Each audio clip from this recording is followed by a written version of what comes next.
பாவம். இந்த ஒரு வார்த்தை பலருக்கு பயத்தை தரும். ஆனால் சின்ன பாவம், பெரிய பாவம் என்று நாம் பல நேரங்களில் பிரிக்க முயற்சிக்கிறோம். ஆனால் உண்மையில் எது சின்ன பாவம், எது பெரிய பாவம்? இறைவனிடம் எந்த பாவம் மன்னிக்கப்படுகிறது?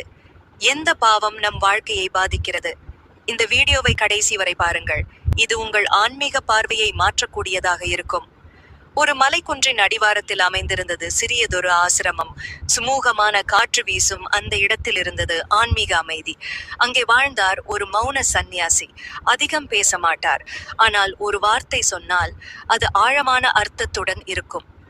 ஒரு நாள் காலை 2 மனிதர்கள் அந்த ஆசிரமத்தின் வாசலில் வந்து நின்றனர். ஒருவன் மூர்ச்சையான வருத்தத்துடன் கைகளை இருகரங்களாக கூப்பியபடி நுழைந்தான். அவனை பார்த்த சந்நியாசி மெதுவாக தலையசைத்தார். அவன் சிறிது நேரம் மௌனமாக நின்றுவிட்டு பேசத் தொடங்கினான். சுவாமி, நான் ஒரு பெரிய பாவம் செய்துவிட்டேன்.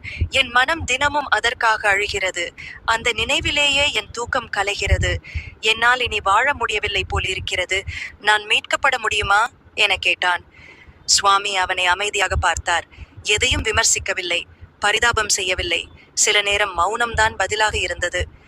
அந்த நேரத்தில் மற்றொரு நபர் உள்ளே நுழைந்தான். அவன் தோற்றத்தில் தன்னம்பிக்கையும் ஒரு சிறிய திமிரும் இருந்தது. நேராக நின்று சந்நியாசியை பார்த்து கேட்டான். சுவாமி, நான் பெரிய பாவம் எதுவும் செய்யவில்லை. ஆனா சின்ன சின்ன பொய்கள் சொல்லியிருக்கேன். சிலரை குறுக்கே ஏமாத்தியிருக்கேன். அதுவும் சுயநலத்துக்காகத்தான். இவையெல்லாம் பெரிய பாவமா என்ன என கேட்டான். ஏதேனும் நியாயம் கேட்ட மாதிரியே இருந்தது அவன் பேசியது.